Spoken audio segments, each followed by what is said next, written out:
tits, bitch.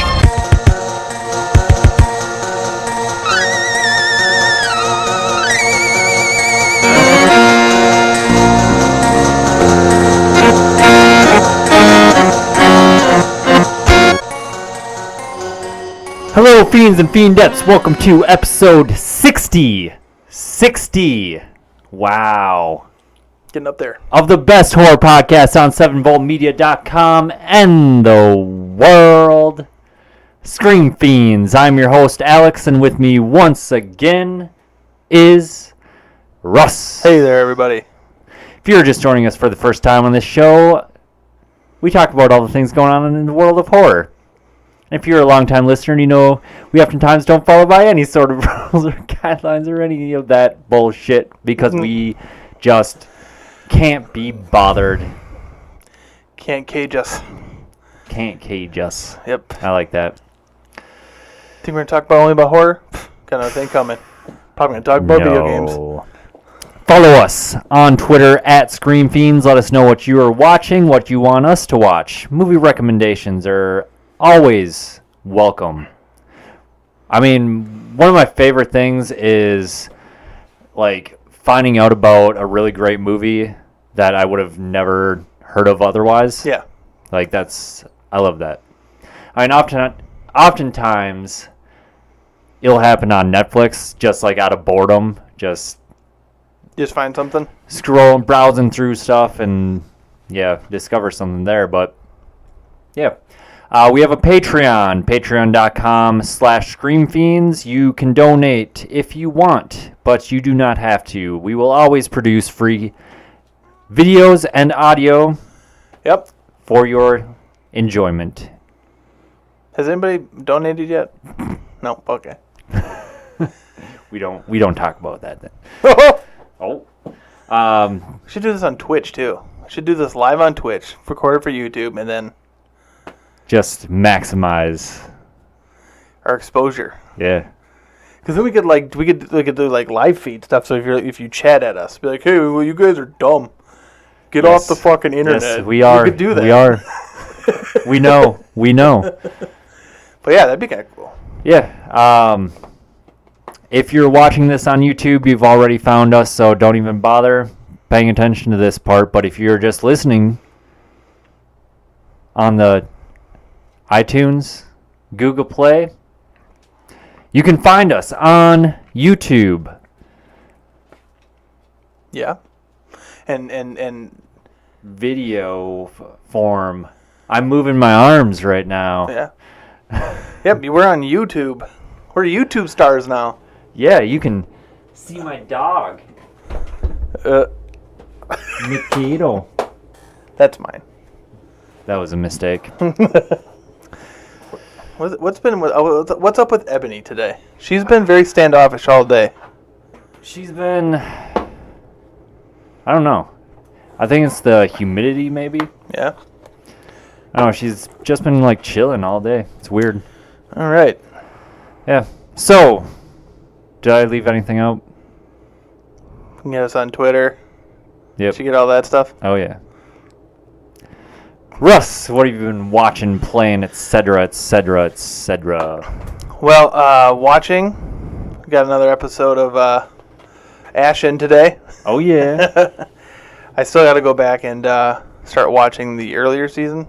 It's one of those shows where, like, I don't want it to be over. Like, I don't want to catch up just because I want it to keep going. And, Yeah. I mean, October isn't that far away, but then it will be like we have to actually wait a week for a new episode to come on. Yeah.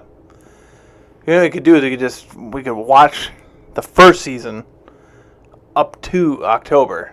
Oh. I could just come over here and watch it. Sure. My friend did that with me, waiting for one of the seasons of Battlestar Galactica, and so we watched all the other ones up to that point, and then we got in, and we had to wait every week for a new episode, and this and that, and then we missed the last week because something came up and we couldn't get together. But my wife watched it, and so it took us like 6 months to catch up all the episodes of Battlestar Galactica. Is this the new Battlestar Galactica? Yeah, the one that was just a couple years ago. Yeah, but it took my wife, I think, 3 weeks to do that. She's insane. Your wife is a bingeaholic. She can, I mean, we didn't have any real responsibilities at the time, so she would just spend Sundays watching Battlestar Galactica. Oh, this was pre-birthing? Yeah, this was pre-birthing. But, before we had any real responsibilities. See what responsibilities do? Kids ruin lives. That's not entirely true. Kids ruin TV binge-watching lives. I've been watching Gundam, and Oliver likes big robots. And so I'm like, Oliver, you want to watch some big robots? And he's like, okay. So I turn on Gundam for him. I'm like, see, this is called Gundam. And he's like, Gungam. Yep, Gungam. that works. And then so now, when he wants to not go to bed right away, he's asked if he can watch Gundam. I'm like, yeah, sure, we can watch an episode of Gundam. So I get to watch Gundam now instead of Anastasia or The Lion King for the 100th time. That's gotta feel good. It's really nice to not have to watch those. But and we got in the car, and he asked me to turn on some heavy metal. No way. I got him. You are doing a good job. I got him. You are doing fantastic child rearing. Yeah, I'm doing my best. For the longest time, his favorite band was Pussifer, though. So now he wants to hear a little bit more heavier stuff. But he was really into Pussifer because I got this the Money Shot album off of Spotify or whatever, and we listened to that, and he liked the Ho Ho Ho song. Is it Pussifer or is it Pucifer? I would say Pussifer, and I guess it's a joke name from did you ever watch Mr. Show? No. You know what Mr. Show is?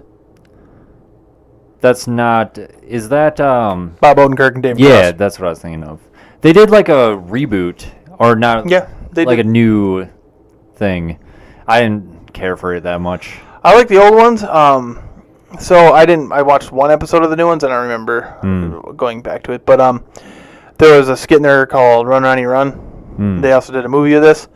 But they just interview people and talk about Ronnie, and they interview Maynard, James Keenan, I think Adam Jones, but they're part of this fictional band called Pussifer. Oh. So way back in the early 90s, or mid-90s, they had it. This was a joke. And then my understanding of Pussifer is it kind of came out of, this kind of like remnants of like that Tapeworm project that like Trent Reznor and Maynard were working on. So they were like collaborating, but I mean, they both, I don't know if they're like artistically egos. Maybe it didn't, something, Sure. it just didn't work. Yeah, they both seem like kind of the same, kind of like reclusive almost, like very creative artsy type people. Yeah. So I could see that being like clashing of like their own individuality. Sure. I mean, they both also worked with other people before too, though. So it could just be those two. Because I think Lustmord worked on a few Tool songs, I believe, and I know there's a Lustmord mix of Schism, maybe I can't remember now. Wow. But Lustmord. Hey, Lustmord was in that movie we watched last week. Yes, they were. Lustmord. What movie was that? The Void. The Void. The Void. The Void. The Void. All right. But yeah, no. I went back to Dark Souls 3. I've been playing the shit out of that. I'm cheating and using a strategy guide because of the subtleties of the story arcs in the game. Sure. But I want to get the usurpation of fire ending because I've gotten the other ending. And there's like a bad ending I don't care about, and then there's like a shit ending where you just don't do anything. But I got the good ending where you give something to the lady and then beat the fire dude and link the fire. But, spoiler alert for a game that came out 2 years ago or whatever. 2 years ago. Wasn't that... Was that this year? No, it was last year. It was last April. I believe it was last April. Yeah, so I'm playing that again. I'm taking like a knight character through the game like I did the first time. And I'm building up his faith too to cast miracles because I want to get the Dark Moon Blade spell and the lightning throwing spell. Sure. So I got to get my faith up to 30. So how is the magic in Dark Souls 3? I'd never used it. It's fine. I never really get into it that much either. Like I'm using miracles right now, so like I used miracles a lot in the first one, but in this one I use a heal spell. So if I'm not in the midst of combat, instead of burning an Estus flask, I'll cast a heal spell. Okay. Because you can drink a Estus flask pretty quick, but you gotta like to cast a spell. You go on a knee and do this thing like this, but So yeah, I'm using that for that now. But I did just get the force spell, which will force enemies away from me. But and that casts a little bit quicker. Okay. So thinking about maybe putting that on reserve then too, because I'm wearing 2 rings so that my miracles are boosted, and I can hold 3 spell slots now. I have, so I have heal, medium heal, and force right now, and then the usurpation of fire endings. I had. How far into did you find that guy who looks like a turtle with a hood on the bridge? Did you ever, his name's Ural or something of Londar? I don't think so. Okay, yeah, you can miss him completely. But when you beat the first boss and those night gaunt looking things take you over to that other bridge. Yeah. You can go to the end of the bridge actually instead of just going forward, and there's a guy there who is begging for death. Oh, you know what? Yeah, like right when you get over where the things carry you over there. Yeah. Yeah. So he actually will level you up 5 times for free. But you have to die 2 times in between each time he'll do that. And what you don't know at first is that actually increases your hollow rating. Oh. So like underneath your life or underneath your level, it says hollow. And so you get these 5 dark sigils, they're called, and so you have to get those, and there's 3 other ones you get throughout the game after you do those 5 with him. Then they actually make you look like a hollow too. Like if you take your helmet off, you look like wrinkly dead guy. Right. And so I'm working on that now. I got this from him, and he dies, and you have to do all that before you kill the first lord. You'll kill the first the first head you put on one of those chairs. Sure. Those guys in the Lords of Cinder. The Farron guys. Lords of Cinder, but they're the Farron watchguard guys with the pointy helmets. Sure. And the fire swords. He turns into a fire sword after you beat him the first time. He does like a whatever, but it's probably one of my favorite games of all time. Dark Souls 3? Yeah, it's one of my favorite games of all time, probably.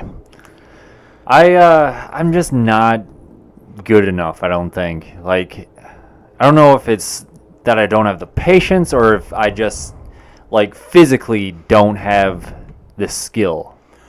I would say it is more so patience. Yeah. I think you probably have the skill because it kind of sits in between a Dark Souls game and Bloodborne as far as combat. You can be more aggressive in this one, I feel like, than the other ones, but if you're not careful, it will punish the fuck out of you. Right. I'm in an area, I'm trying to get to this one area now, and I keep trying to I know where I'm going once I get in there, so I'm just trying to run to it and getting fucked up because I'm not being careful, and everything's got fire swords now. Yeah. And that's the thing with those games.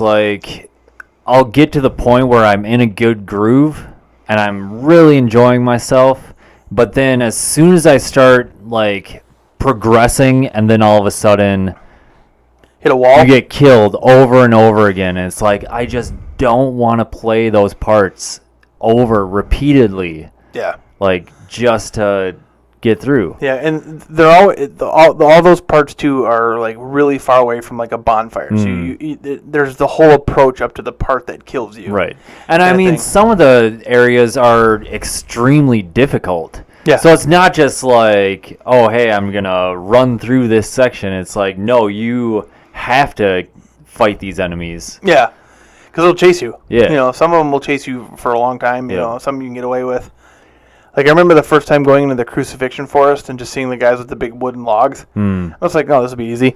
Got fucked up immediately. I'm just holy shit. The game really ramps up once you get through that first area. Once you get down there.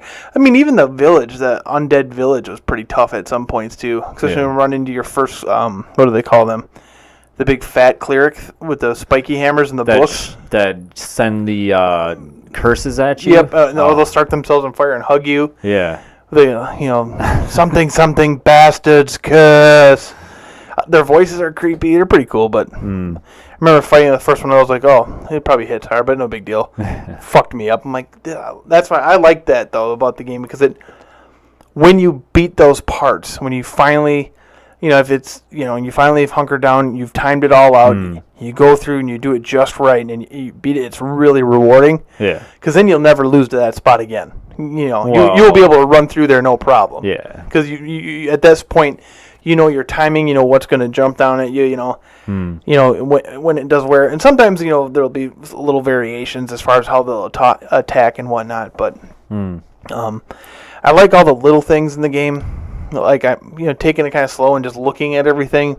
Like the first place you go, actually, after you beat the first boss with the, whatever, you go run up to the Firelink Shrine, and it dumps you into that tower. You got to push the doors open. If you turn around, it looks like a little model of the fire basin thing from the first game. Kind of, really? Like there's this little thing up there, kind of reminiscent of that. And so it's cool, the little ties to the first game. Yeah. But I don't think there is a tie to the second game. And did you ever fight that giant, the big giant, not the giant skeleton, who crawls at you in that supreme dark, the actual giant guy? The what do they call him? But there's a guy, you'll find a dead body by some ladders, and apparently that's supposed to be this ladder maker smith from the second game. Just kind of an interesting. So, are the games chronological? And do they? They have to take place in the same universe. Because there are direct references. No, there are direct references. Like the blacksmith is the same blacksmith from the first game. Yeah. When you can actually get to, spoiler alert, you should probably have played this game by now. If you haven't, maybe you can't afford it or something, and I'm sorry. Don't donate to us then. But but you go back to Londor. And when I did that in the game, oh man, my stomach just went, it was just really cool, because when I got to Londor, whenever I get to Londor, that's where I level up. I just love running around Londor. It's just cool. And you find out where all the ghosts are? No, it's the Silver Knights. Huh. That's Old Londor, I believe. Yeah. Yep. The place I like is Anor Londo, I think is what they call it in Dark Souls 1. And but what you find out too is it's because it's lit up. It's sunny. It's beautiful. This and that, but it's fake. What? It's like if you go upstairs, you remember the big-breasted giantess lady? No. Okay, so when you go in there, there's a lady with giant boobs, and she's immense. She's probably 30 feet tall, and she's laying across this bed, and she blesses you, and you can actually join a covenant with her where you protect people. I think it's the Way of the White or something. But you can kill her, by shooting her with a bow and arrow, and she disappears, and you hear her brother. Because I think the legend is that she ran off with a knight or something. Okay. But you hear her brother say something, and then if you run into him, he'll actually attack you. But so you can go when you go back to Londo, and they call it just Londo in this game. You can find that room that she was in. Oh, with the bed? With the bed. This big bed, so you can go in there, But then, there was this whole thing about joining this. What I did in the first game is I joined the Dark Moon Blades, and which is this. So you have one covenant. Not only is it a covenant, but you get these red soul gems, whatever they're called, and you can just join people's games and try to kill them. That's the cracked red orbs. Yeah. Yep. So in the first game, that's how you would do that. Well, you could get this blue one, and join this Dark Moon Covenant, and you could join games of people that have sinned. So there's certain things in the game that will give you sin. You don't know that you have it, but the game keeps track of it. So if you ever kill, I think it might even be if you do enough damage. But if you ever kill an NPC, that's like a good NPC, or if you invade somebody else's land, you develop a degree of sin. Then with this blue, so when I use the blue orb, it'll put me into a random person's room with sin, and then you have to kill them. Yeah. And then it'll say the sinners paid the price, and then you get their ear. And then you turn these ears into this guy, and that's how you get your different magic spells. Oh, cool. But you never see them. But you can, if you go through it, though, you can actually go through the door and fight him, because it's like the shadow door, but you kneel in front of it and give him the things. You don't see him ever, but you can fight them. But in Dark Souls 3, coming back around finally, you get to that hallway again. And that hallway has to do with this usurpation of fire ending. Because I remember the first time I got to this hallway, I walked all the way down to the end, and there's an NPC down there laying dead with a cloth over her face, or his face if you play a female character. It's the opposite gender, whatever one you pick. And they have this crucifix-looking thing through their head. So it's like, it's the coolest. The imagery is so cool. So it's like this body laid at peace, but they've put a stake through their face, essentially. So like, you remember the crucifixion woods, where you got like the stake that comes up, and then there's like a circle around it, kind of a thing. Oh yeah, yeah. That's what it looks like through the head. But it's, you don't see the like face or anything because it's covered by a cloth. Yeah. So it has to do with that. So it's kind of cool. You pick your sword up there, but so it's cool. Like the little things like that they tie back. There's the second blacksmith you find in the first game, you find his dead body, and stuff, and it's pretty cool. Yeah. I like those games. Probably my second favorite series.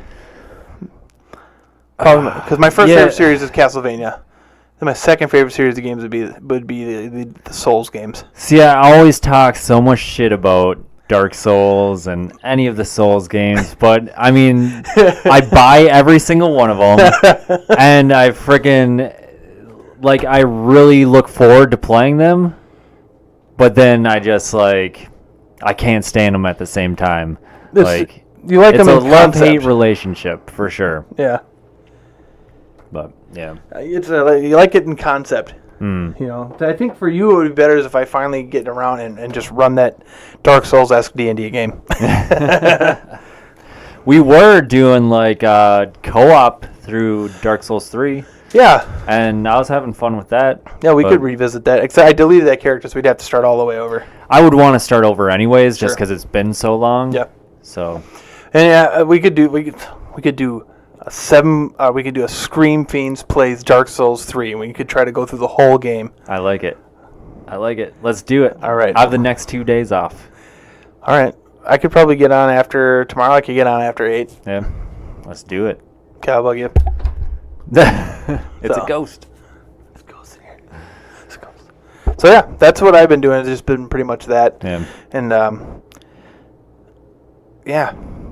pretty much it. Lots of giant robot stuff lately. I just can't scratch that itch. Still doing things with that, but watching Gum Gum. But what about you, man? For me, it's all been pretty much House of Cards. Sure. I've been super busy at work and been just wanting to lay down and watch. Well, I started watching House of Cards and then I just couldn't stop because that's how Netflix shows generally are. So now, are you on the latest season? Yeah. I heard it's weak. It's okay. It starts out strong, but it's been getting worse and worse as the season goes on. See, I wonder if they're going to nail you at the end then. Probably. I have no idea what that show's about. The problem I have, especially with this season, is that it really jumps in time. Like you'll think you'll have this cliffhanger, but then all of a sudden it picks up on the next episode and it's already at that moment. Oh. So yeah, I was hearing things like you have to as I'm not by the microphone, that you have to you have to accept things. Things will happen between episodes that you don't see. Right, that's what I'm talking about. For instance, they'll be talking oh, the election is coming up, it's the next day, and then all of a sudden the election is over, there's a winner, and it's what's this show about anyways? Kevin Spacey being a boss man. I like that. Taking over the world. Yeah, it's cool. good. Right. I like, what's her name? Penn. And Teller. It's not Penn anymore. She was married to Sean Penn. Oh, what the fuck is her name? She's in Wonder Woman. Oh, does she play Wonder Woman? No. Oh. No, not Gal Gadot. Oh, that's who that is? I don't know her name. Yeah. I don't know. All right, I'll look her up later. Whatever. Yeah. She's good. Cool. So yeah, that's not horror related either. No, not at all. I guess the closest thing I've been playing, God of War 3 remastered for PS4. That's got elements of horror in it. Yeah, I mean, the gore in that game is just brutal. Like, literally ripping Hermes' head off, like, and you see the neck, like, tearing as you pull his head off, and, like, gutting minotaurs.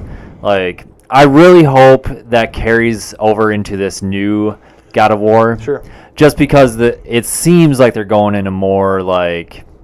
Norse, right? They're switching to Norse mythology, It is right? Norse, but... is it Kratos, though? It is, yes. Just a bearded Kratos. So he went north, and he's going to go fight Norse gods now? I don't know. I thought Norse gods and, like, some Greek gods, I thought, like, some of them are analogous, or if that's the word. Well, they all are. Because, like, Odin and, like, Saturn and Zeus were all kind of similar. No, I think Norse mythology is way different now that I think about it. No, because... He doesn't wing lightning around. Even, like, Egyptian, like, the sun and the moon there's and always, all that. There's always different they're all similar the same, themes. yeah. But no, I know what I'm confusing now. You had the Greek gods, right? And then the Romans just kind of adopted some of that. And so Saturn and Zeus, I think, are like the same, but I don't know why I'm pulling a similarity between that and Odin.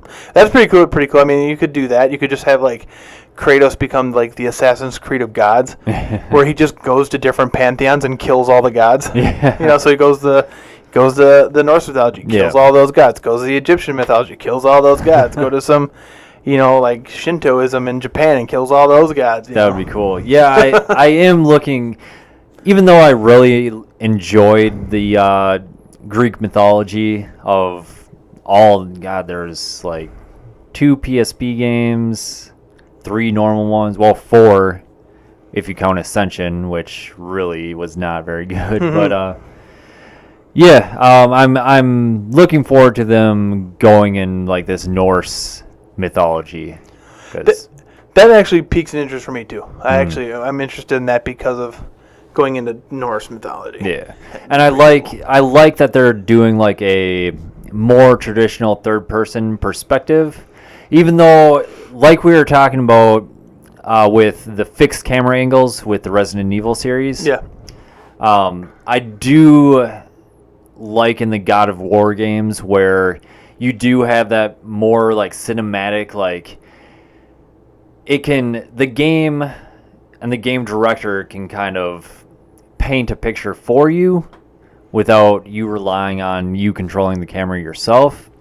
But I don't know, it'll be different playing a God of War game like that, like a more traditional third-person game.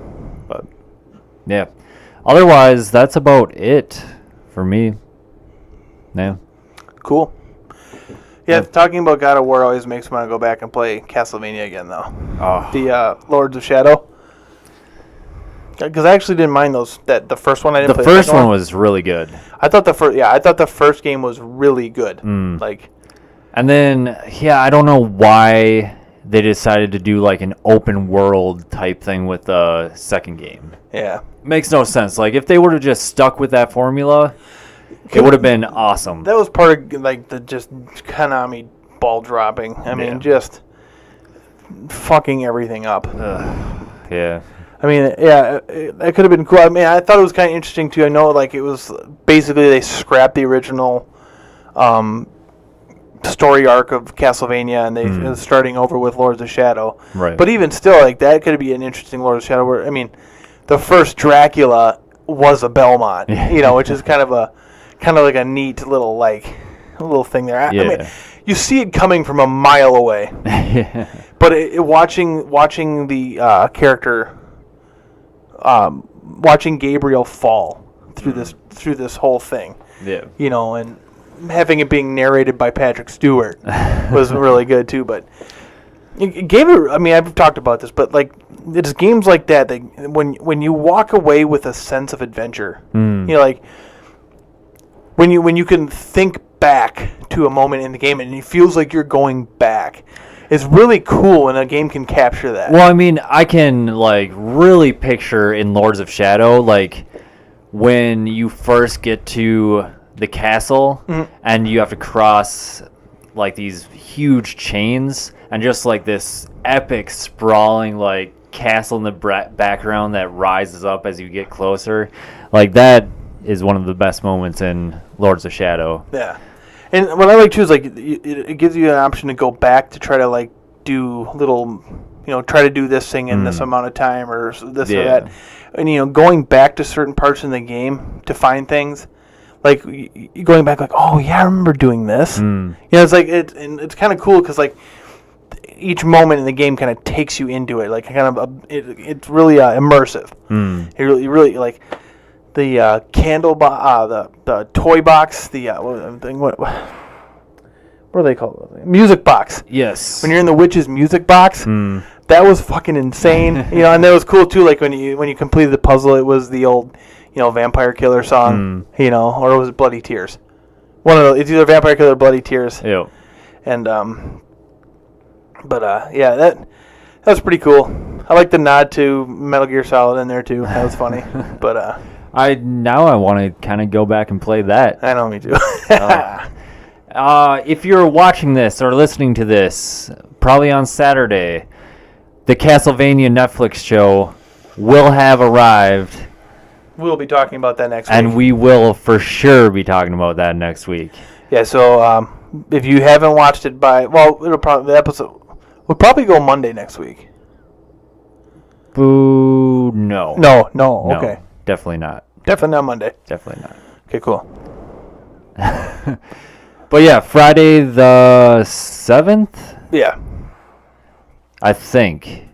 Maybe it's earlier. Maybe it's tomorrow, Sure. the 6th. Okay. I don't know.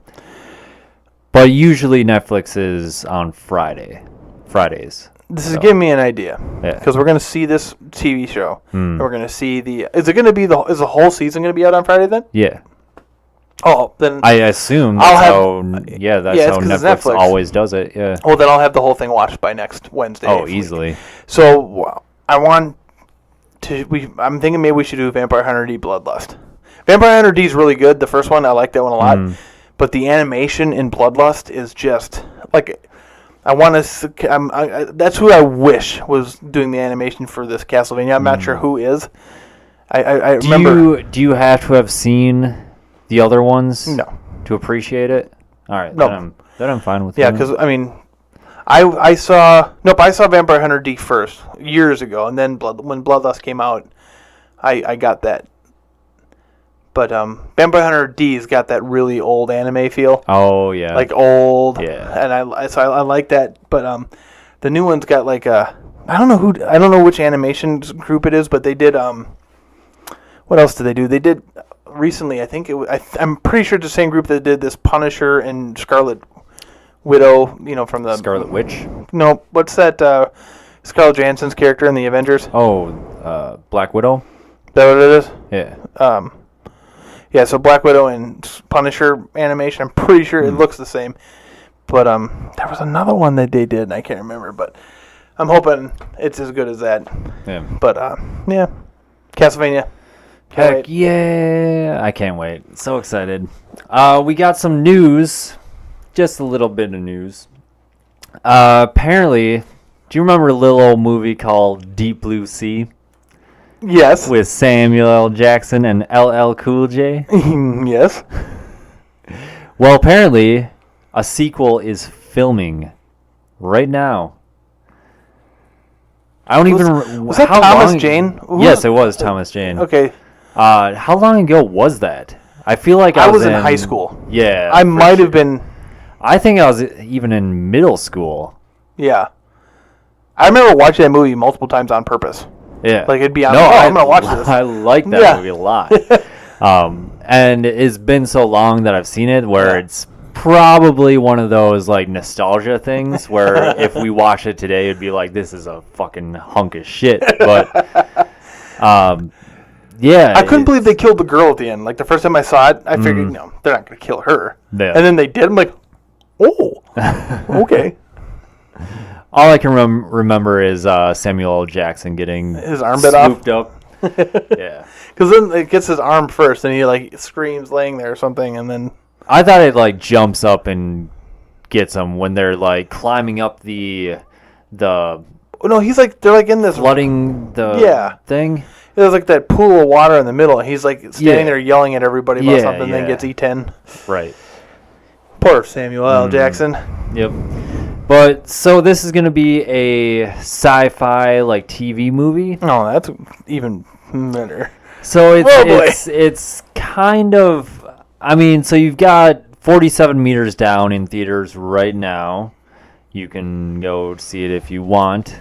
But that's doing pretty well, actually. Really? Like for a movie that was Is literally that like Hilary shelved. Duff and like No, it's Mandy Moore. It's literally been like sitting on a shelf for a couple of years now, and they like took a gamble and put it out in theaters, and it's actually doing pretty well. I think it's at like 30-some million now. Maybe people just need a shark movie right now. Yeah. Well, and then you had The Shallows, which was Blake Lively. That was another pretty successful one. So, I mean, sharks are all the rage now. You got Shark Week. Yeah. But yeah, I don't think it has anything to do with like the original. Like it's Tom Jane isn't in it, Oh. and it's got, I don't know, Tom Jane friends. not Tom Jane people. Yeah, not Samuel L. Jackson, not LL Well, he's Cool dead. J. Sam Jackson ain't dead. Well, he's dead in that movie. Well, His character was dead. True. LL Cool J and Thomas Jane survived. Yeah, I don't know. If anything, it just makes me want to go back and watch the original. Yeah. Like, I don't care. I don't really care about this Maybe we should do sequel. that next week. Deep Blue Sea. We should do Deep Blue Sea next week. Yeah. We should do Deep Blue Sea versus Jaws or something. Leatherface, the prequel. It's finally going to come out. So it's weird because they already had like Texas Chainsaw Massacre, the beginning, and now this is supposed to be an origin story. It's like four like convicts of a mental institution escape, and one of them is Leatherface or becomes Leatherface, and they like kidnap a nurse and take her on a hellish joyride road trip. So, I don't know. The Texas Chainsaw Massacre, the beginning, wasn't that bad. I didn't think it was I didn't see bad. that one. Is that the one with Jessica?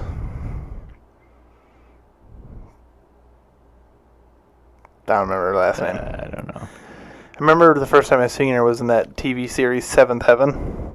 Oh, I remember that show. Yeah. Jessica Biel. Biel, yeah, is that the one with Jessica Biel? No, she's in the reboot Texas Chainsaw Massacre. I think. Yeah. Maybe I'm thinking of the reboot and not the beginning. One of them I didn't mind that much. And the other one I may not have seen at all. Yep. But anyways, it's getting a release.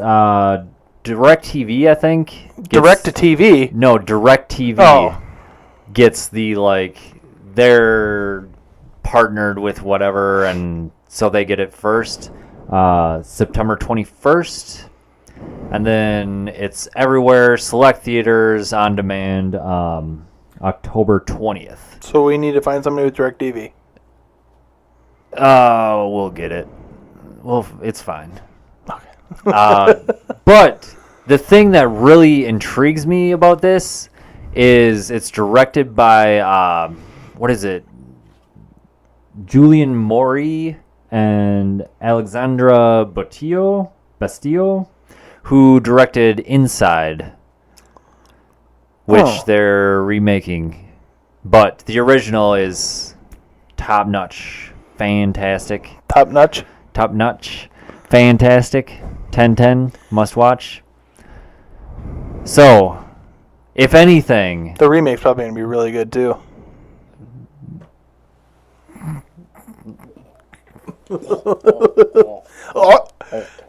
It's like the Martyrs remake. I can't even say it. God. That movie. Should we rant for a little bit about how bad that is? That doesn't take much. It sucks. It's terrible. By comparison, it's like taking...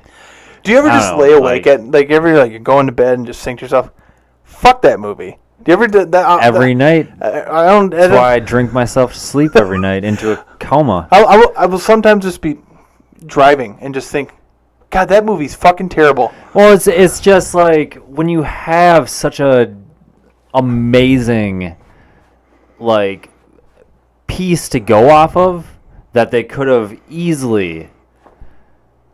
I say easily because I know how to make movies and I have made several. Okay, if you have the know-how and the money, it's easy. Just okay. Well, let's see. What do they do in this scene? Okay. You two, do that. Yeah, all right, I mean... Next scene. You know? The problem is, I don't know if it's something with the French people, but... But they want to make better horror movies than the Americans? Well, but they have a sense of... I mean, in Martyrs specifically, yeah, there's a real sense of, like, nihilism and existentialism, mm-hmm. which is kind of...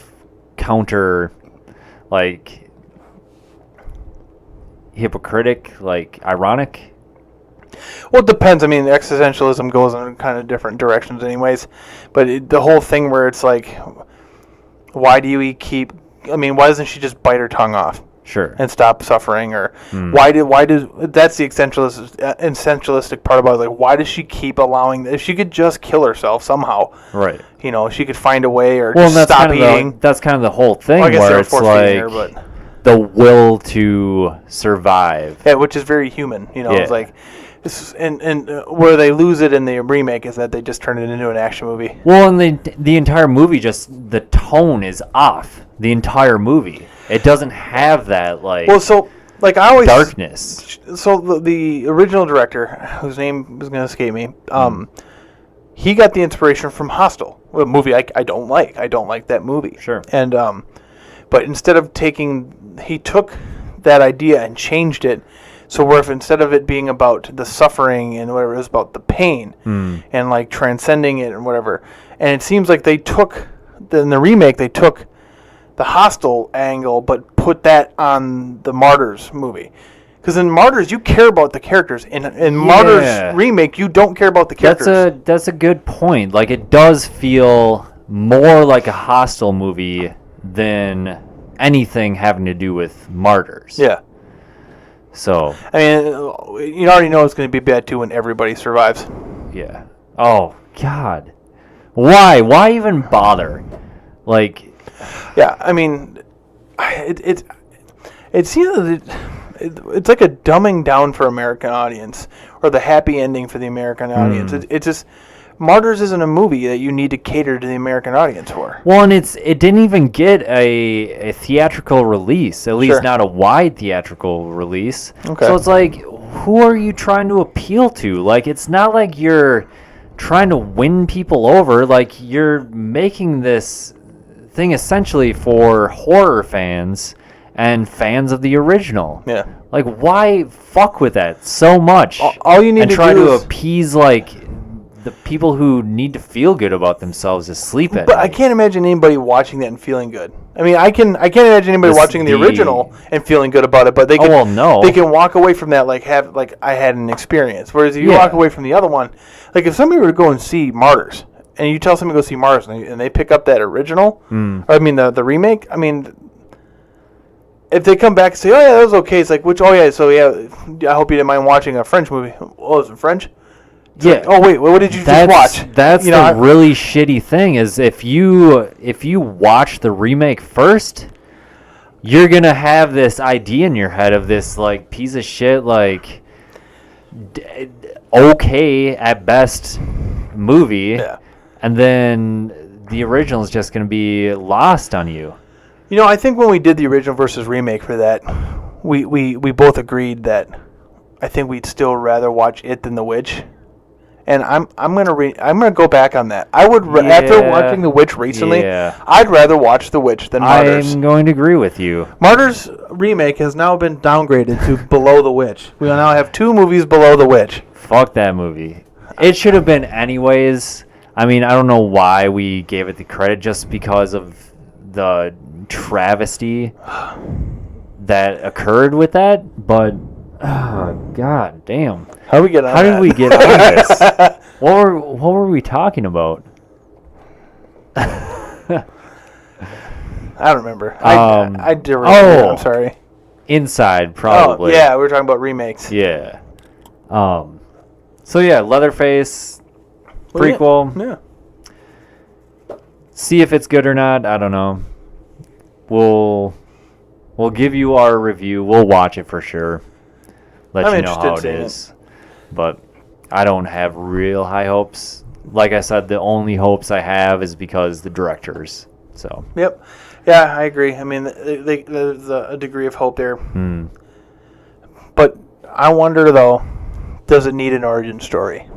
I mean, I know they did the beginning, but is it going to end up being like Halloween, Rob Zombie's Halloween? That's kind of the feeling I have, because the escaping from a mental institution, like, it gives me that vibe of like a demasked Michael Myers, or like a younger Michael Myers, and then you kind of see where he came from. Whereas you don't really need that with Leatherface. Yeah. Like, it's to me it's not like he was an escaped mental institution patient, whatever, criminal. He's just a crazy backwoods dude. Like a product of some really crazy incestual, like, inbreeding, like, fucked up. And then you get to the second movie and you see he's got a soft spot. You know, like, he tries to hide the girl by putting her boyfriend's face on her face or whatever. Yeah. Ooh, wear this. You know, he doesn't say that. Yeah. But then she, like hits on him, and he does that thing with the chainsaw, like he was pretending his penis. That's the second movie, I believe, where it's way more humorous than the first movie. Probably. Like, the first movie, I had heard that the first movie was supposed to be a joke, but people took it seriously. And I did. The first time I saw that, it's one of those things too. The first time I saw that was in the theater, not when it came out. Obviously, we had a friend that was a manager at a theater, and after hours we'd get to go and watch movies. So I got to see it in the theater.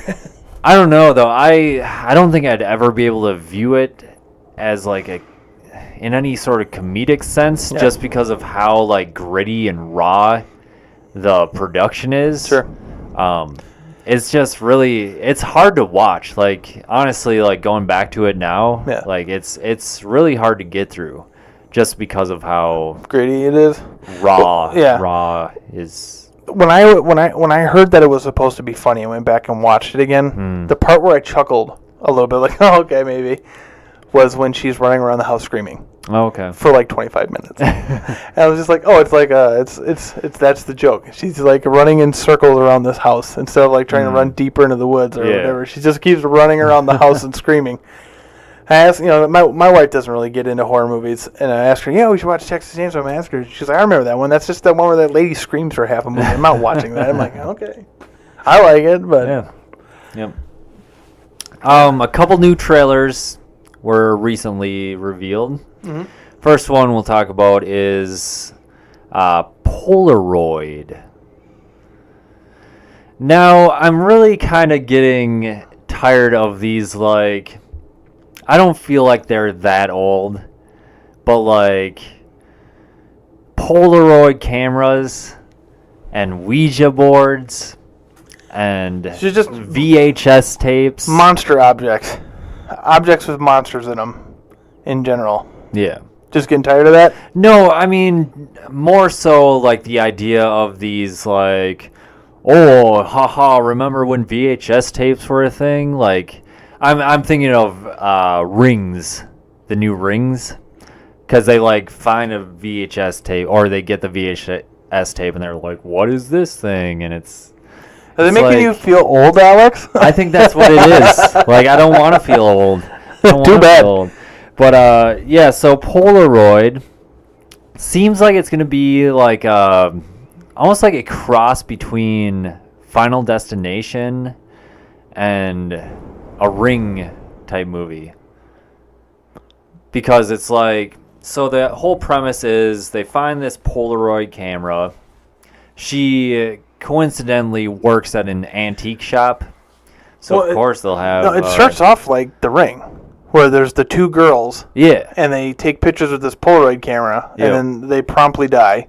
And then the camera ends up in. I mean, this is all just a trailer, so I'm just then the camera promptly ends up in a antique store where a different girl finds it, takes pictures of people, and then they all start dying. Which is it's apparent that and so this trailer, it definitely commits the sin of like telling you the whole telling movie. you everything that happens in the movie. Tyler died. Oh, you remember when Tyler died? Like, they fucking say that in the trailer. Like, well, when Tyler died, and why? Why do? Well, I mean, it doesn't. I think that you can. I think if you watched 4 minutes of that, you know, or not 4 minutes, but like 40 seconds, you can pretty much tell what's gonna happen. She takes a picture, sees a shadow in the picture, like, well, everybody dies. She takes a picture of somebody and they die. Yeah, that's the movie.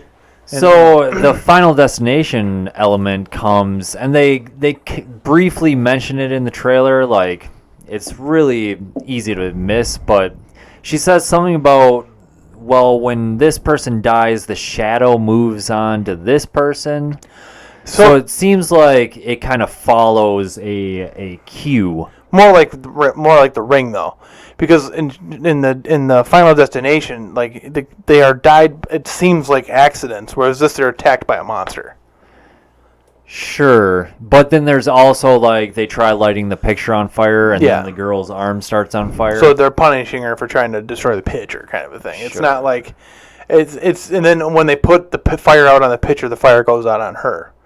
So it's not like a ladder's going to fall on somebody's face, or a shard or a glass sheet's going to chop a head off, or a roller coaster is going to break, or a bridge. They could drop the picture and like a truck could roll over it, and then that person is crushed by it. Possibly, or I think that if they didn't do it intentionally, probably nothing would happen.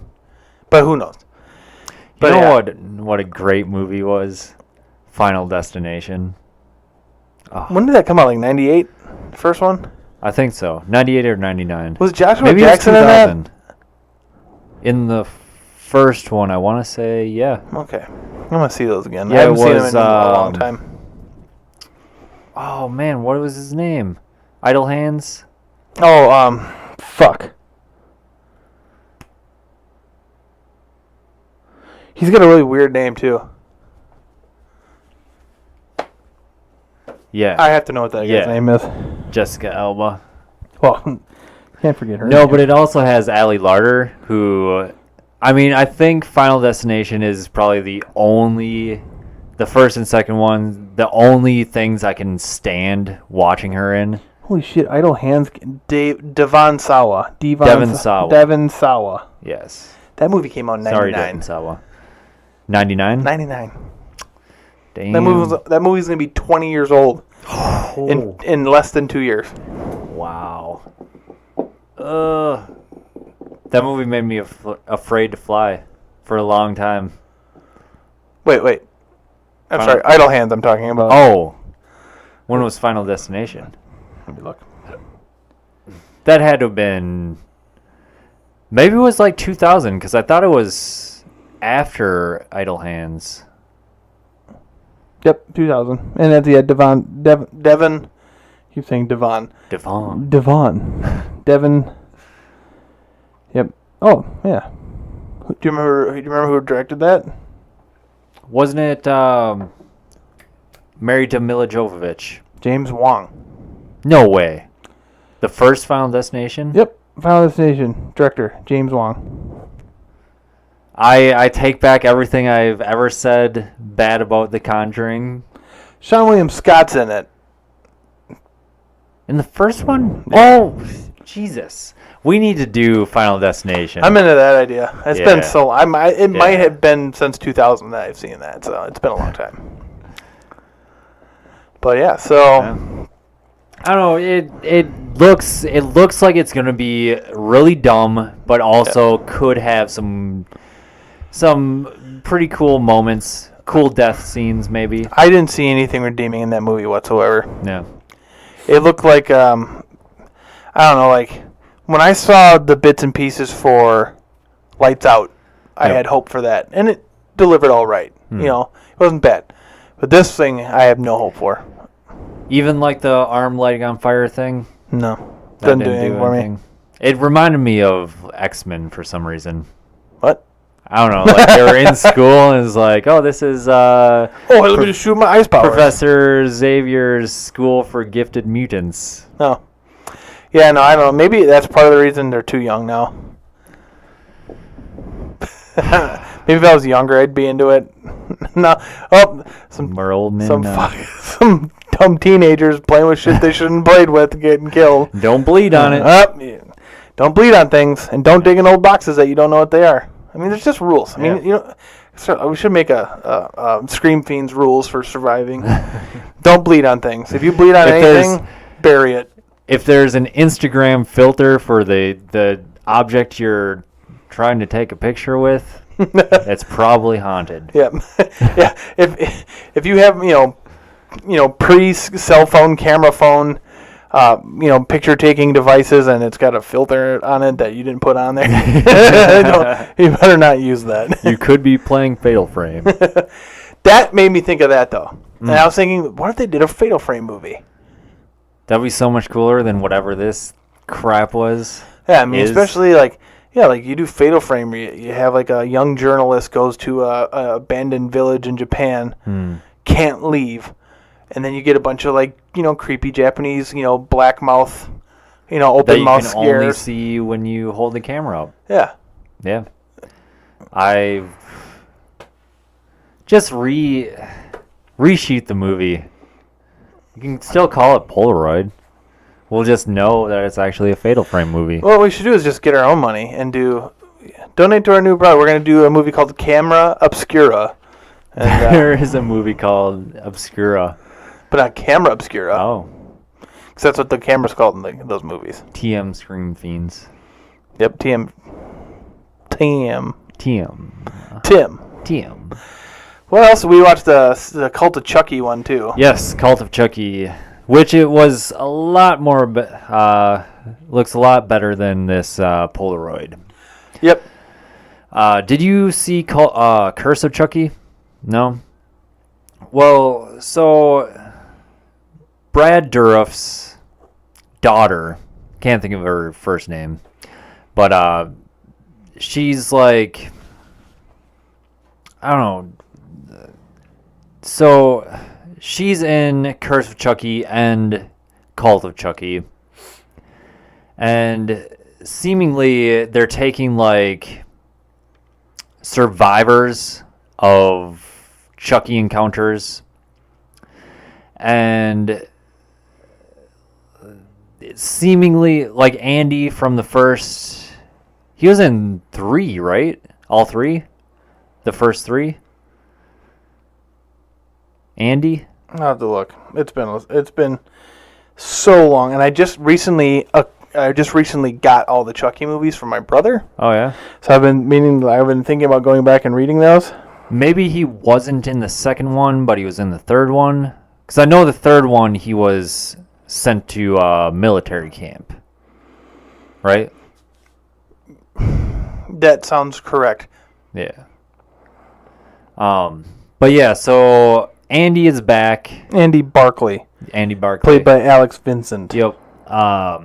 So at the end, spoilers, at the Curse Chucky has a post-credit scene, and it's Andy making his big appearance, getting a package, and it turns out to be Chucky, and that's how that ends.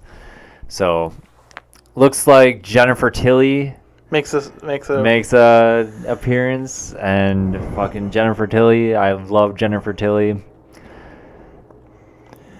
My first experience of Jennifer Tilly was in Jim Carrey's Liar Liar, I believe. Yep. She was in Mallrats. No, she wasn't. She? No. Who am I thinking of? I know who you're thinking of. That's what's her name? Joey something. Lawrence Adams? That sounds right. No, not Joey Lawrence. Well, Joey Lawrence is a whoa guy, Yeah, but yeah. her name is Joey something. God, I thought it was Joey something Adams. I think it's Lawrence. No, not Lawrence. Yeah, because it wouldn't be Lawrence. Would it be Lawrence? I don't know. Mallrats. What was her name? But I know her first name's Joey. Yeah. She was in Chasing Amy. Yep. Joey Lauren Adams. Oh, I was so freaking close. So close. So yeah, we got this Chucky movie coming Yeah. October. You can go see that. Yeah. Well, it'll be on demand, so we can just watch it from the comfort of our home. I wish they would just do it with all movies. Just get rid of theaters. Yeah. All right, I think it's that time. All right, do it. All right. This episode's movie of the week is 2011's Manborg. Was it really that long ago? Ugh. Those are some pretty fancy shenanigans you pulled back there, Manborg. Just what in the hell are you? Astron 6. We did The Void last week, and that's, I mean... There's a relation there. Yeah, Jeremy Gillespie and Steven Kostanski, they've written and directed most of Astron 6's stuff. But the difference being, when they call it an Astron 6 film, it's Adam Brooks, Connor Sweeney, and Matthew Kennedy. Kennedy, and probably the sister, Sweeney. Oh, I can't remember. Meredith Sweeney. Yeah. Yeah, it's all of them together. And The Void is... Matt Sweeney makes a cameo, but otherwise it's just Jeremy Gillespie and Steven Kostanski. Mm-hmm. So, like, The Void was kind of like their first step into, like, trying to do, like, a real, quote-unquote real movie. I mean, if you want to call it that. I thought The Void was good. But I like the other stuff. I mean, Astron 6 is my, like, I know it's just making fun of things that I like, but it's so good. It's the perfect lampooning. It is. Like, especially the editor. Like, I love Father's Day too, but, like, the editor is just... You have to let me borrow this. I have to see that again. Phenomenal, yeah. I want to see the editor again. If you haven't seen any of Astron 6's movies, I'd say start with the editor. Bro, Father's Day. I would go buy either the Astron 6 collection or buy the Father's Day collection, and the first thing you should watch is Cool Guys. That would almost be a good introduction. Yeah, because I think Cool Guys is a good introduction. But then the next movie I'd watch would be either Father's Day or Manborg. I would say the editor for last, though. Personally, because I agree. It's like their best one. Yeah, it is like a culmination of, like, their best elements, for sure. And what I like about each of their movies is how they're able to do them. I mean, they're able to really nail the style of movie they're doing. Yeah. You know, for example, on Father's Day, getting that grindhouse feel to it. Yeah. I mean, they nail it, you know, and their effects are always good. Yeah. You know. Well, I mean, it must have to do with the fact that Jeremy Gillespie and Steven Kostanski are both, like, Hollywood, like, major Hollywood. Like, they've worked on Suicide Squad, and a bunch of, like, real, like, big productions doing special effects. So, I mean, obviously, in their own movies, they're going to have top-notch special effects. Yeah. And that's, like, one of the best things about Astron 6 is, like, their use of practical effects. Like, we talk about it all the time. Like, practical effects is above and beyond, like, far and away. How many more deeper and downer than CGI. Yeah. Like, practical effects is where it's at. It is. It really is. Even I prefer bad practical effects to good CGI. Yeah. The CGI just, like, it takes you out of, like, at least with bad practical effects, like, you know it's still taking place in the real world, so it's like it doesn't make you get better reactions from the cast members. Now, there is some good CGI, though. Sure. Neil Blomkamp. Yes. That guy, fucking District 9 was awesome. Blomkamp. Yeah. Blomkamp. And all these like shorts he's doing. Yeah, I'm gonna watch that one. Firebase. Firebase looks fucking insane. Yeah. So I don't know. I think yeah. Well, we watched Manborg. Yes, this one is starring Matthew Kennedy as the titular Titular?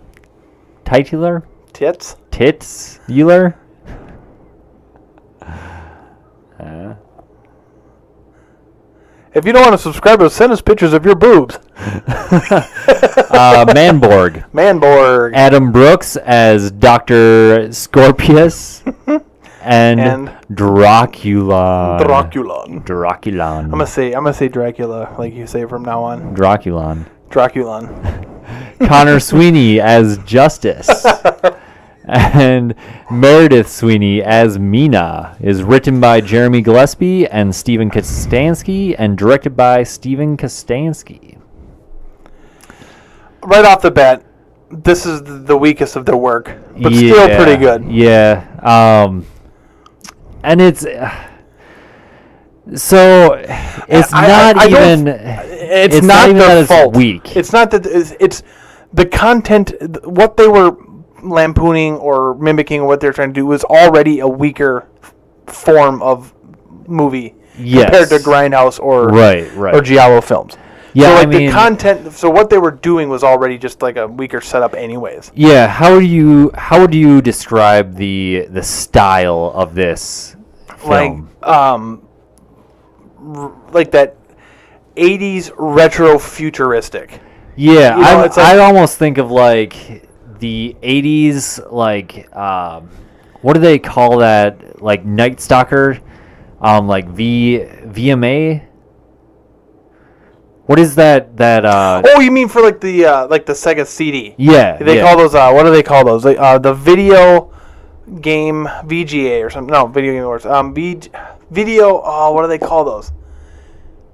Because like you had like for Sega CD, you had like Tomcat Alley. Yep. What's that movie? The game. Night Stalkers. Yeah, Night Stalkers. Which it's got that feel to it. Where it's just Night Trap. That's Night Trap. Yes. Yeah, and the whole thing was basically shot on a green screen, and it also had a lot of stop animation in it too. Yeah. Which is so it did a good job. Yeah.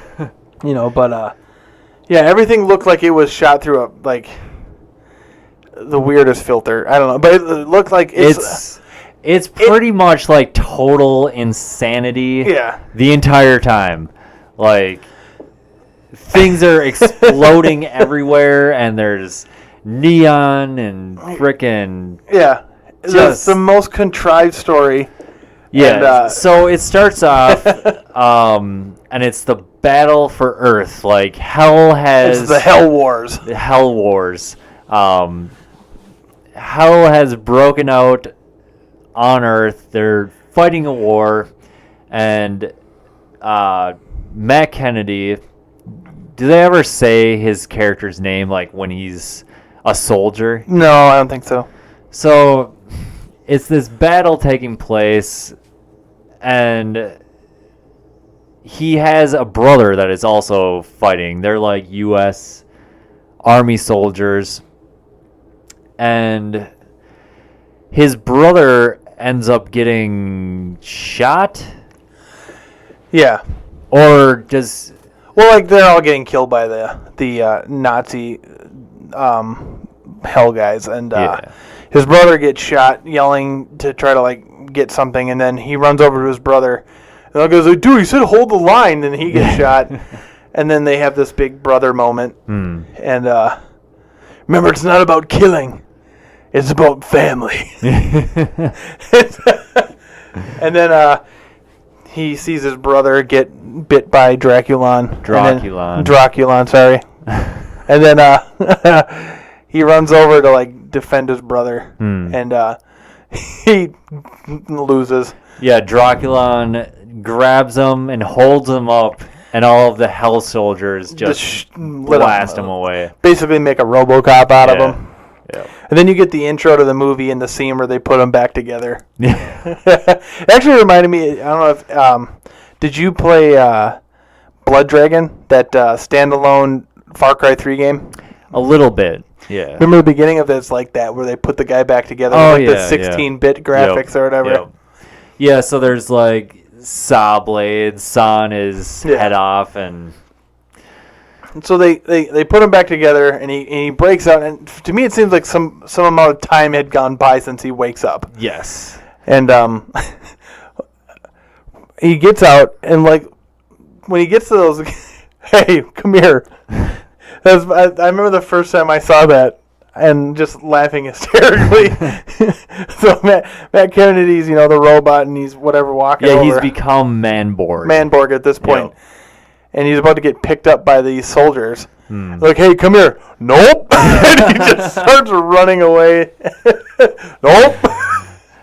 And then, like the entire movie, it has like the robot sounds like every time that he moves. Any movement, like he's bending his fingers as he's moving. Yep. But he gets picked up and they get sent over to the. Well, doesn't he run into number one? Oh yeah, the number one man. Yeah, number one man. Number one man, which was played by Ludwig Lee or something. Lee, yeah. And but he's voiced by somebody else. Yeah, so it's like he looks like Liu Kang from Mortal Kombat. He's dressed up that like Liu seems Kang, like the outfit he's wearing. Yeah. But yeah, it's like this really deep bass, like 80s action movie. Oh, it's like a typical like a karate movie dubbed for English. Well, yeah, but because he's talking, but you can tell that's not his voice. But you also can tell that he's not saying he's not speaking in another language. He's saying what you're hearing. Yeah. But it's not his voice. It's just it's pretty funny. Yeah, it reminds me of what they did with the editor. Like there are scenes where like their lips are moving, but it's clearly dubbed over. Yeah.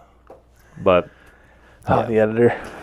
So yeah, number one man, they run into him, and is that where? No, I'm thinking of. They get picked up, and they get sent to prison. Yep.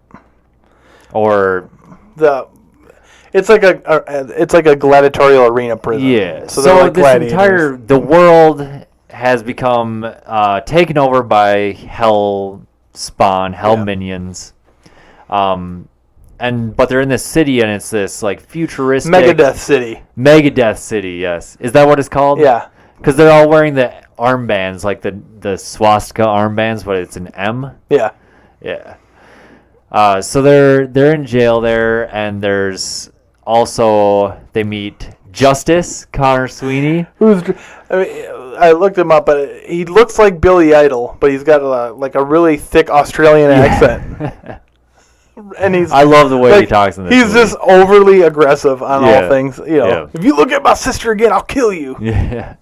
Yes, and Connor's real life sister. Yep. Meredith Sweeney plays Mina, which is a little nod to Bram Stoker. Because that was the name of Jonathan Harker's girlfriend, Mina, that Dracula liked. Yeah. I've crossed oceans of time. Man, Gary Oldman should have been in that movie too. So yeah, they're all locked up, and it turns out that this hell minion Baron, his name is Baron. Yep, he's the Baron. The Baron. He's like him and Dr. Scorpius. Yeah. Do we meet Dr. Scorpius at this point? Yeah, because he sees, I think, Manborg come in. Yeah. And there's obviously a connection there. But they're about to go out on their first battle. Right. Oh, so this is the part I was thinking of. Justice asks Manborg what his name is, and he looks at his one hand and he's like, man? And then looks at the other one, Borg? Manborg. My name is Manborg. Yeah. What kind of name's that? So yeah, they end up getting sent to do battle in the arena. And I'm sorry, I'm picturing Connor Sweeney's face when he gets slapped by Adam Brooks in Cool Guys.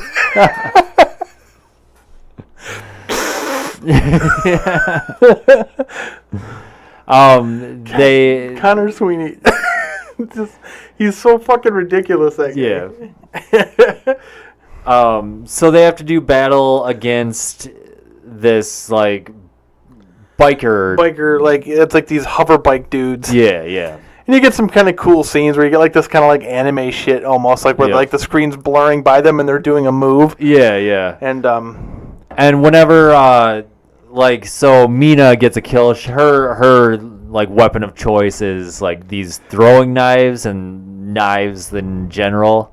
And when she gets a kill, it like pops up on the big screen and it's like shows her face and she does like the wink, and just stylistically it's awesome, like that kind of like a post-apocalyptic neon metropolis. Yeah. It's crazy. But so they end up winning. Humans win. Yep. She's got that. Number one man has martial arts, and Sweeney's got these like laser guns that like form into his hands, and he does like this like gun kata shit from Equilibrium kind of a thing. Yeah. And then Manborg has a gun grow out of his arm, and he just starts shooting, but he almost kills Mina. And yeah, when it first happens, like he's clearly not ready for it, and it's like this giant like machine gun type thing that's just he's shooting everywhere. But Teroctagon, I believe is what they called it. Oh yeah, so yeah. And then they take Manborg alone to go fight the champion. Yeah. This is where he meets the Dr. Scorpius again. I think he meets him. But like Dr. Scorpius is making this shit, but the Baron's really mean to him. Mm. And like he's leaving the prisoner's room, and he like kicks his crutch out from underneath him. But then the Baron comes in, and he's walking through, and he goes, oh, hello there, and he starts hitting on Mina. Yeah. And he has a big crush on Mina. And he just strikes out all the time. Yeah. He talks to Scorpius about it. Like, I don't know. And he starts smoking. Yeah. He's like smoking. I thought you quit. Don't start with me. Yeah. So the thing is, the Baron, he's got like a skull face with like an open mouth with just teeth. And then for eyes, because he got his eyes ripped out by number one man. Oh, that's right. It was number one. But what they did was they just took like the top, like the top little parts of like what are those things called? Circuits for your like breakers. Yeah, circuit breakers. Yeah. But like the big like tube ones, and that's what his eyes are, and so he's kind of a goofball. Yep. But so Manborg's got to take on the champion, who's killed 2,703 humans and he's just this big monster. You know what he reminded me of? Like, if you ever play the new Doom, okay, the rocket launcher or the cyber demons. Yeah, the ones that have the jetpacks. Okay. Well, so it's kind of like that where it has like these shoulder-mounted. I don't know what it was exactly. Yeah, I don't know. But it just looked like a meat thrown at a skeleton with like metal bits. Yeah. But Manborg triumphs. Yep. He ends up finding he's got a rocket launcher in his elbow. I love that Manborg constantly looks confused. The whole movie. Yep. Huh? What? And then we get the story of how Dr. Scorpius is the one that actually built Manborg. Yeah. Yep. Which is just a big exposition piece, a little bit there. And he ends up giving Manborg this future cassette. Yep. Is what they called it. Yep. It was just like a cassette tape with some stuff on it. Yeah. That's what I like about this too. Like Draculan's sword is like this barbarian sword you can get at any Halloween shop. Still to this day, you can still get that sword, and they just repainted it or something. But yeah, so then the group ends up escaping. Scorpius, Draculon ends up like basically sending these cables down that attach to Dr. Scorpius's arms and legs, and it electrocutes him. And then The group escapes. yeah, they escape, and they're being pursued by someone that Mina has a relationship with. Yeah, what do they call her again? Shadow Mega. Shadow Mega, that's Yes. right. So it's And so Mina has this flashback, and it's like when...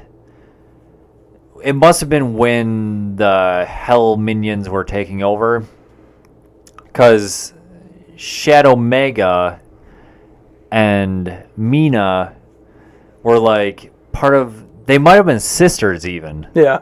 But yeah, they were torn apart, and Shadow Mega got taken by Dr. Scorpius. The Baron.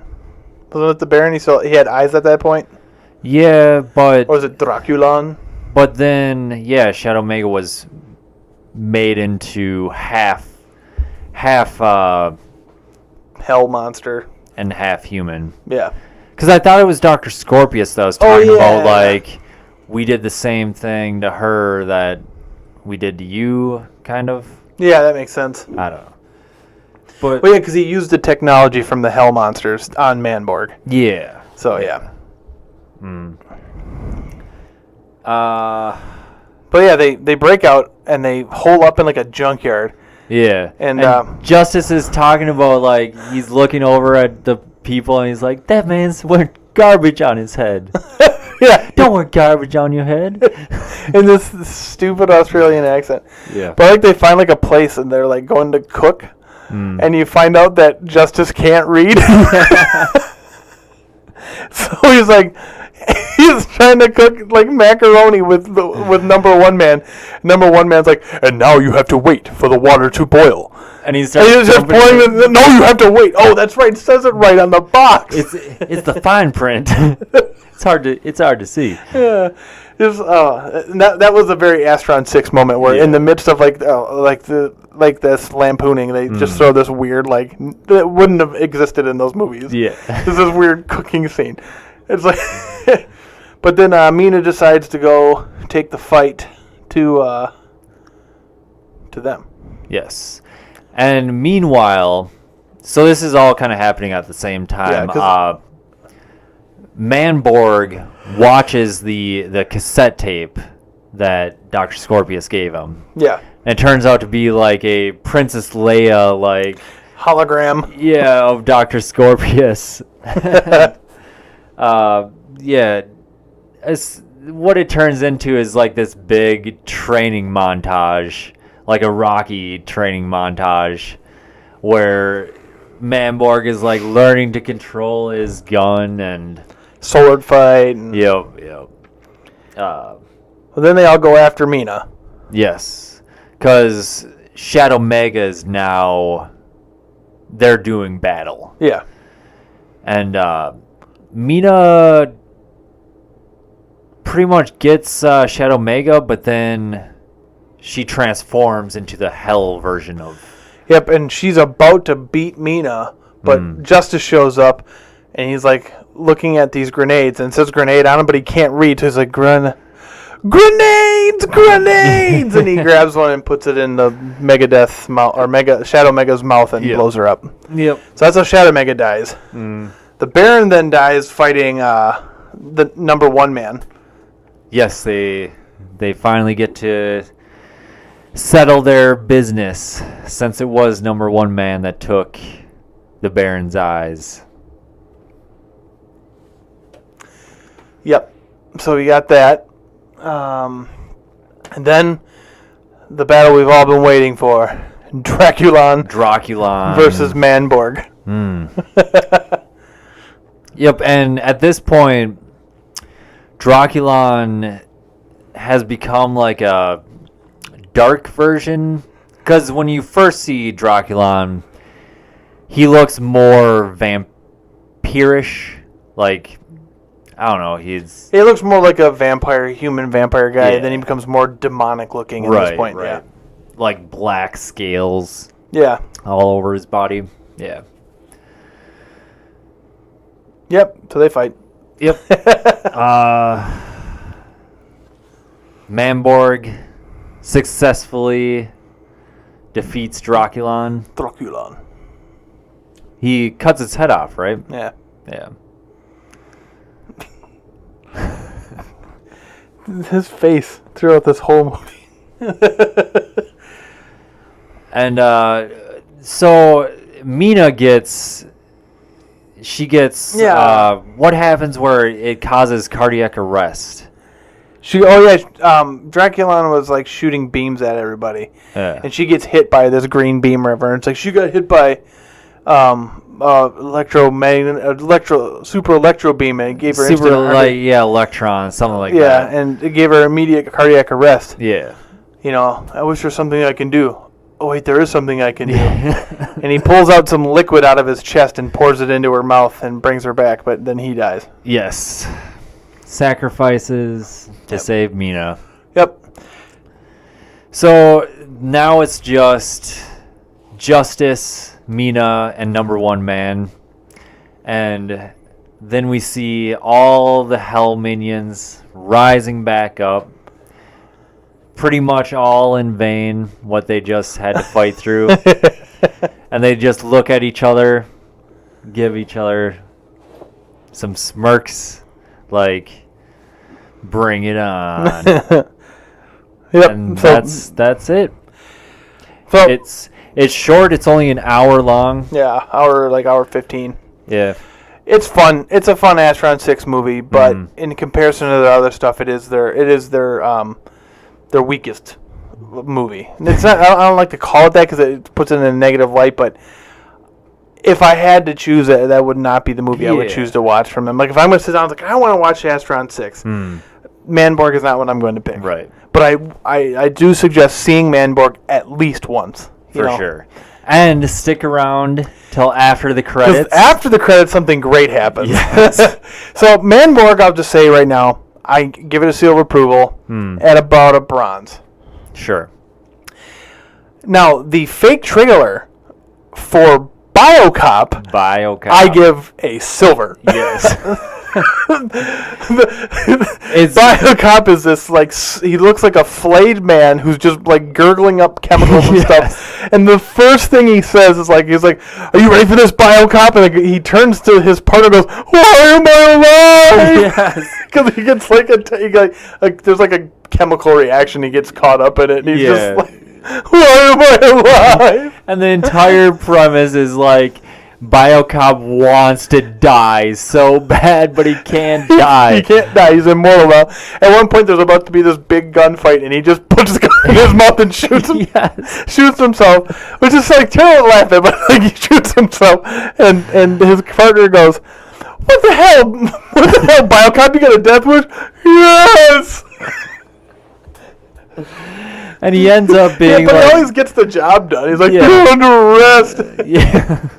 Then they end up engineering like an anti-BioCop to come fight him, and the news report's like a new bioweapon is rampaging around town. The law wants you to stay away because you will surely die if you have this. If you come near here or whatever. And BioCop's like, no! He's like excited because he wants to die. Yeah. So he just goes in there and gets beat up by this anti-BioCop whatever, and then the movie shifts from like all this stuff to to like a buddy movie where he becomes friends with the guy trying to kill him. I forgot too.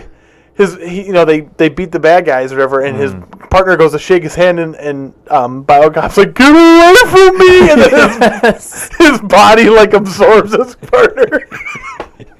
And she's like, "Where's one here, partner? Well, he's inside me." And he pulls open his shirt, and his face is there. Oh my God! Yes, Biocop alone is like worth this. Manborg. Yeah, Yes. worth having man. Biocop. I want Biocop. Well, I think it's probably best this way, but a full-length movie of Biocop could be pretty good. So Biocop gets a silver. I almost would give it a gold because it made me laugh so hard. Yeah. It's just a short. It's a short. I'll give it a silver approval, silver for sure. But that is, yeah. I Astron 6 doesn't have anything listed coming up, but God, please do something, guys. yes, like start a Patreon, start a Kickstarter. I'll pay, I will gladly give you money. Like, and then I'll buy the movie afterwards. Like I'll absolutely. Yeah, like I'll give you free money, and then when the movie comes out, I'll buy it again. The world needs Astron 6. I agree. That's all. They should take on like just the traditional slasher flick. Ooh. Like an Astron 6 Friday the 13th-esque Yeah, movie. that'd be good. See what their take on that would be. 7voltmedia.com. You can find this show and other shows like it. 0XP Podcast is the video game podcast. Freedom, Anime, and Professional Wrestling is the Anti-Seinfeld show. Look forward to the Electric Hour. It is the political, beware, political podcast. Tower Radio is back with Destiny 2 imminently upon us. If you're into Destiny, that is the show for you. Scream Fiends on Twitter at Scream Fiends. Let us know what you want us to watch, what you're watching, etc., etc., etc. Patreon.com/Scream Fiends. You can donate money to us if you would like to, but you don't have to. Find us on YouTube if you're not watching this, if you're listening to this on the audios, iTunes, or Google Plays. We are now on YouTube. Anything else? I think that's pretty much it. Yeah. 0XP. Yep. I know we mentioned that. I'm on that now. Yes. It is a new era. Yep. New day. New day. New day era. Yes. New day era. That was my second time on that show, I think. I think the first time I was on that show was for the best Top horror, seven. the best horror movie, like the top 7 horror movies or horror video games. All right. From us at Scream Fiends, so long and farewell. See you later.